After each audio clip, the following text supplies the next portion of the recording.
Welcome to New Possibilities. I speak truth to power without fear. So I'm going to wait a couple of minutes for people to tune in. But before we get started, I just want to give you all a sense of what the subject matter is. I was on Clubhouse yesterday, and I saw this room, this discussion on there, and I entered the room to see what it was all about.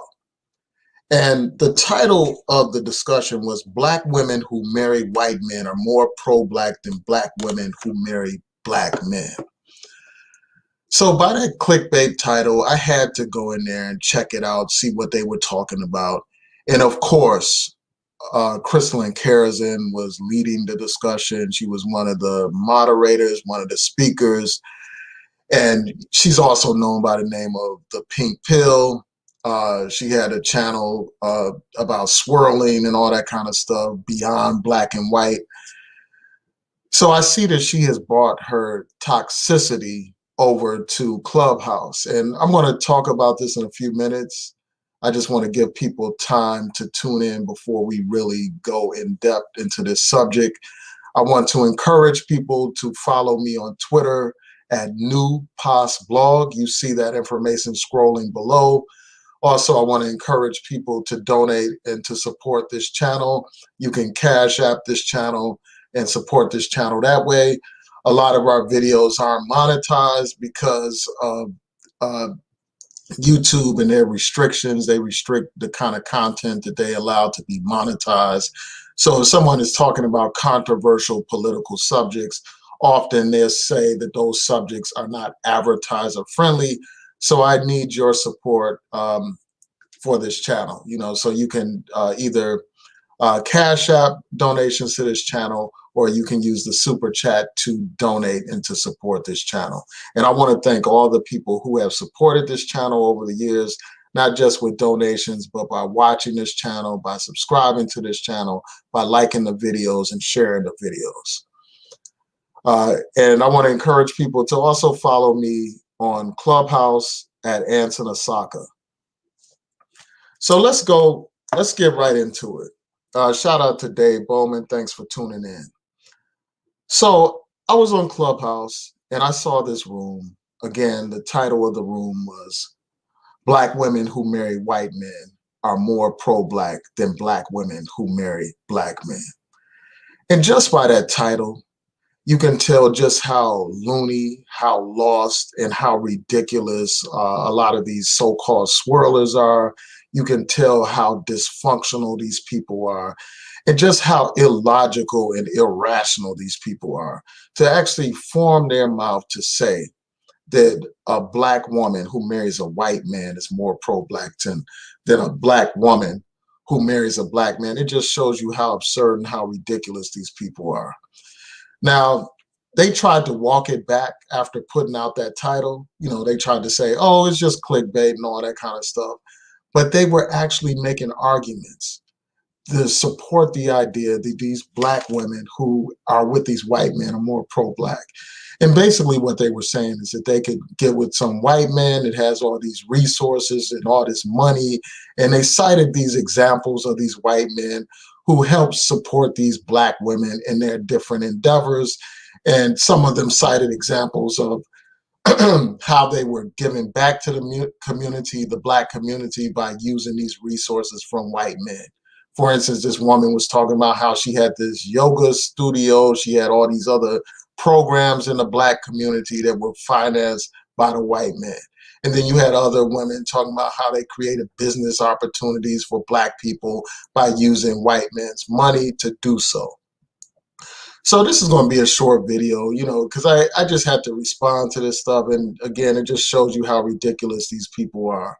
Number one, like one of the main problems with this whole thing is, first of all, in most of these interracial relationships, the white man is not serving as some kind of savior for the black community. The white man is not some active member of the black community giving all these funds to black causes and all that kind of stuff. So that's the first thing, so for them to present this false narrative that most of these white guys, for instance, are actually giving to the Black community and donating to the Black community. It's just a lie, and it's an outright deception, because that is not the case in many of these types of situations. In fact, in a lot of these situations, these Black women marry conservative white men.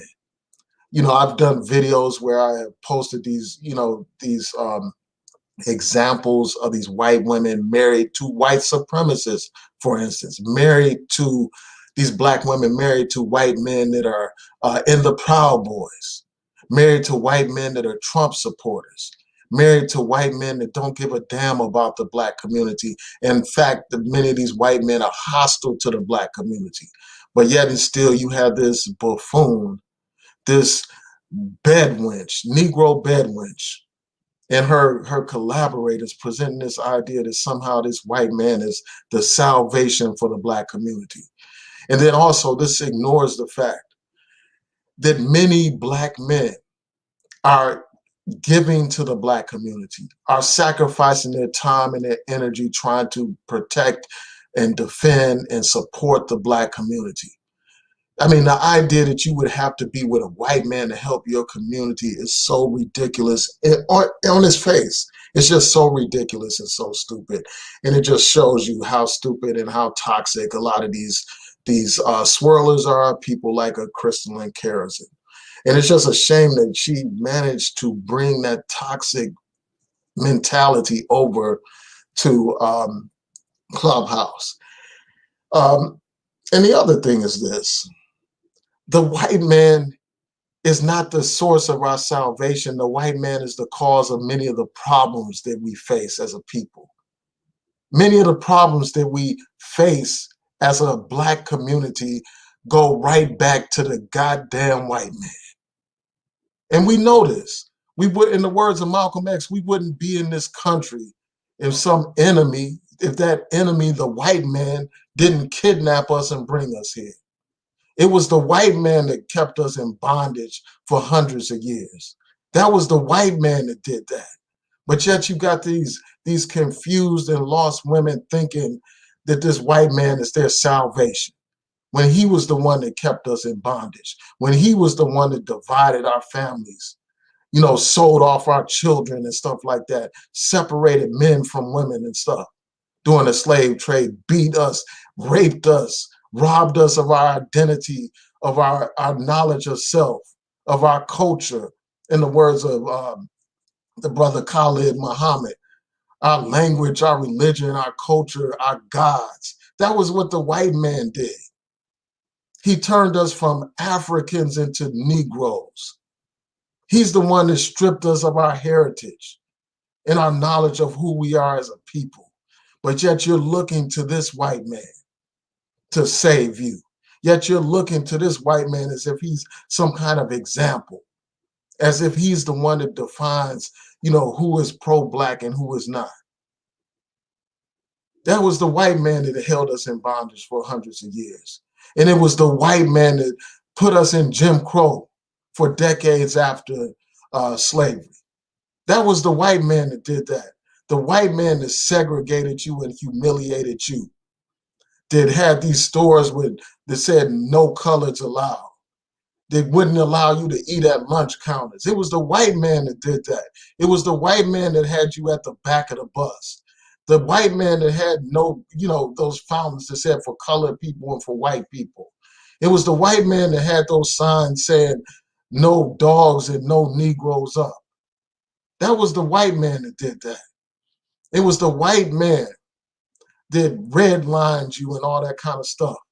Redlined you out of opportunities to build wealth in the Black community, to build wealth through investing in housing and stuff like that, investing into real estate. It was the white man that had those racially restrictive covenants that kept you out of opportunity to build the wealth. The same wealth that these women complain about Black people not having. It was the white man that deprived you of the wealth that you need. It's the white man's police that patrol and control Black communities. The white man's police that kill your Black sons and your Black daughters. It's the white man that puts his knee on your neck to the point where you can't breathe, to the point where you are dead. It's the white man that choked the life out of you live on camera. But these kinds of lost women believe that this white man is their salvation. It's the white man's criminal justice system that disproportionately incarcerates Black people. It's the white man's companies that discriminate against Black employees and Black applicants. It's the white man's companies that do this. The white man's companies that don't even give you a shot because you have an ethnic name, won't even consider your application a lot of times. It's the white man that pays an educated Black man less than hires less educated white men over more qualified and better educated Black men. And then on top of all of that, on top of all the inequality that exists in this society because of white supremacy, because of institutionalized racism, Black men don't have the same resources as these white men. And you want to use that against Black men and use that to prop up the same white man that put us in this position to begin with. And just because you have a few token examples of a few token white men giving a few token dollars to a Black community, that can't be used as some kind of example to prove that that they are supporting the Black community, or that these Black women that marry these guys are somehow more pro-Black because they're able to marry some person that has these financial resources to give to Black communities. That's absurd. You know, a few token gifts to the Black community, a few token donations doesn't make up for hundreds of years of slavery. A few token donations doesn't make up for decades of Jim Crow. A few token donation doesn't make up for the war on drugs that disproportionately targeted and incarcerated Black people. These women have lost their mind. And, you know, it's been years since I've watched the Christelyn Karazin video. You know, I haven't seen any of her videos in years. And I go on the Clubhouse and I stumble upon this nonsense.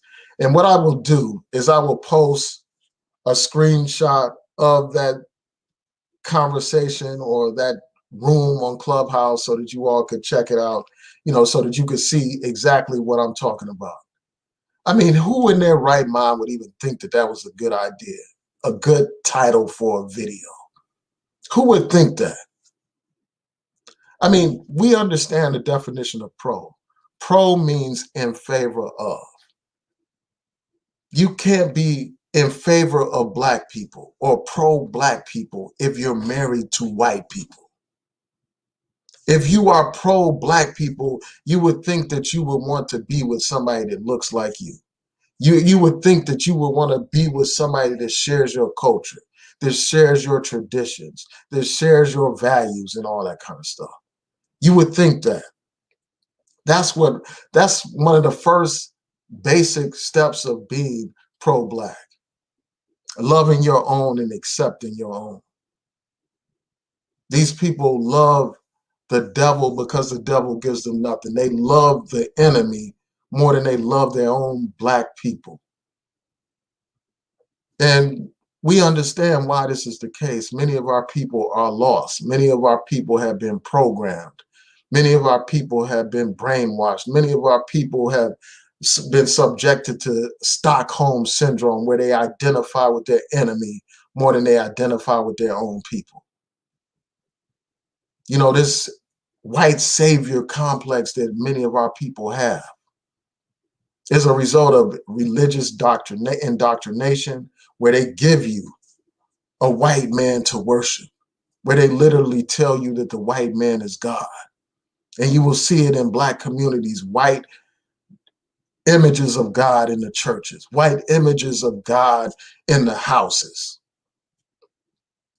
It's no wonder that you have women like this. And, you know, there were a couple of people on this Clubhouse discussion. You know, there was this one woman who came on there spitting basic facts and basic information, completely debunking everything that Christelyn Karazin and that band of coon Negro bedwenches was talking about. And then, you know, when this woman put forth her points, Christelyn Karazin was forced to basically acknowledge that the woman was speaking facts. And she basically had to backtrack and say, oh, this title may have been clickbait and maybe we should have used another title and all that kind of stuff. That title is a reflection of their sick mentality. You can't walk it back now. It's already been put out there. And it's not about being preoccupied about these women and their choices and stuff like that.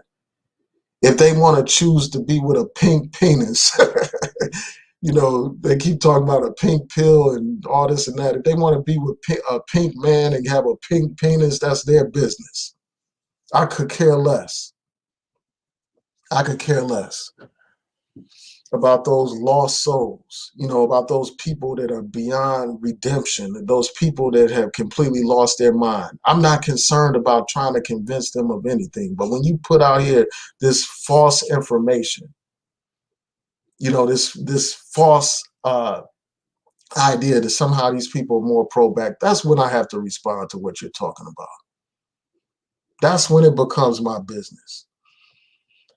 You know, nobody, I mean, in fact, I mean, these women that are into the swirling and these women that have so much negative stuff to say about Black people, you know, a lot of these women are driven by, you know, hypergamy, and they're not with these white men because they love these white men. They genuinely love these white men or think that this white man is, you know, an ideal mate and all that kind of stuff.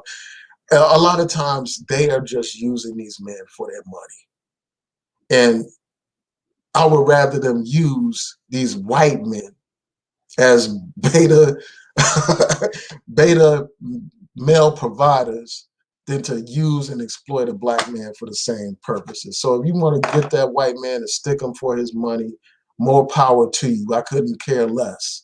But when you get on here promoting that nonsense, you know, promoting the idea that this is a better alternative for Black women and all that kind of stuff, when you get on here fixing your mouth to say that, you know, that these types of women are more pro-Black than, you know, Black women that love Black men, Black women that respect Black men, Black women that marry Black men, that's when I take issue with what you're saying. That's when I have to get on here and go in on what you're talking about, because that's absolutely ridiculous. It's absolutely ridiculous, man. So yeah, I just had to vent. I had to vent about this, man, because it's just crazy that somebody would actually think that that was a legitimate title or a legitimate discussion. And, you know, one thing that I want to talk about before I close out is, you know, it was a point that one of the women raised in opposition to these swirlers. And that is this, like these women, these self-hating, bitter, butthurt Black women, they always want to focus on toxic examples of Black men. They don't highlight all the positive Black men, all the Black men that love the Black women, all the Black men that appreciate Black women, all the Black men that provide for the Black women and protect the Black women. Instead, what they want to do is focus on the few examples of toxic Black men or examples of misogyny and all that kind of stuff. And by attacking Black men, they are in fact becoming that which they claim to hate so much. They are becoming like the men that they criticize so much. And my thing is this: if you are done with the Black community, if you have moved on and left Blackistan and quote unquote leveled up, why are you preoccupied with the Black man? Why are you still talking about the Black man? Why are you spending hours upon hours in these Clubhouse discussions and these live streams fixated and obsessed with the black man, talking about the black man constantly. And one of the things that I find like really disturbing about these discussions is that these people, like, they don't have any kind of code of ethics, no sense of being on code or any of that kind of stuff. They allow these white men and other non-black men into these discussions, and they actually allow these men, these non-black men, to get on their platforms and attack black men, to attack their brothers, to attack their fathers, to attack their own, to attack their own men. These women have no sense of loyalty at all. These women represent some of the worst in the black community. So Mr. Charlie, the white man, can have these women, as far as I'm concerned. He is doing us a favor by taking these women from us. He can have them. So anyway, man, I had to get on here, express my frustrations, because, I was really tempted to do this last night, right after I saw that title, man. So I'm going to look and see what you all are saying before I close out. I want to thank people for tuning in. I truly appreciate your support. Yeah, that statement is racist. It's just a shame, man. It's just a shame that people think like this, man.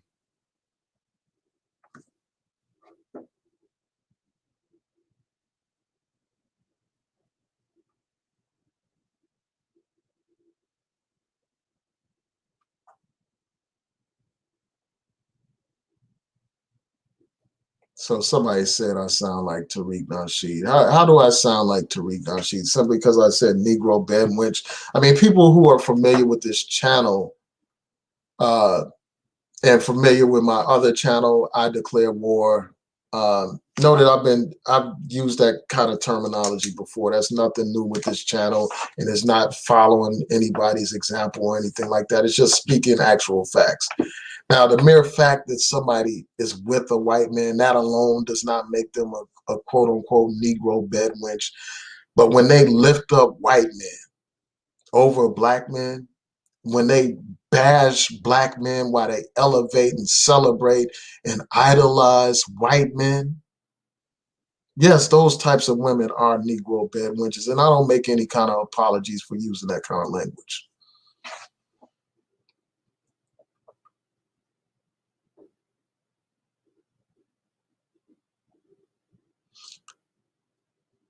Yeah, that's a great point, Bonafide. Shout out to Bonafide.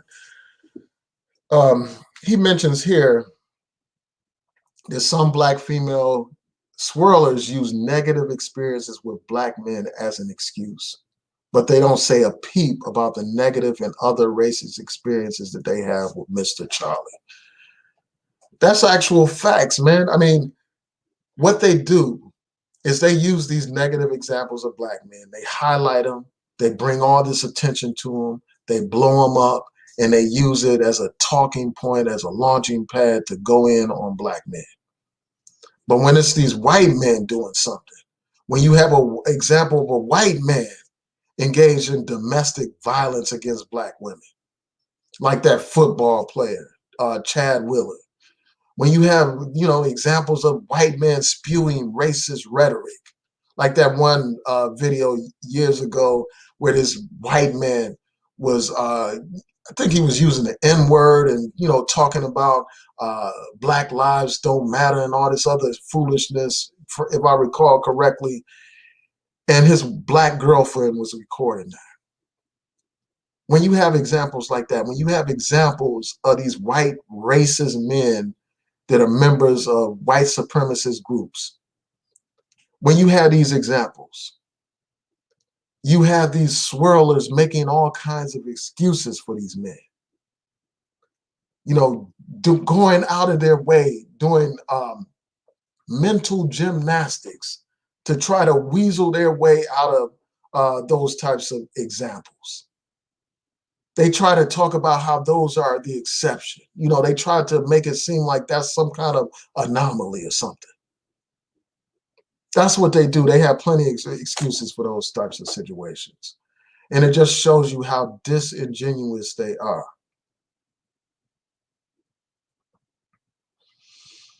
Yeah, so with that, I'm going to say peace and blessings. You know, I want to hear what y'all think. What do y'all think about this idea that white men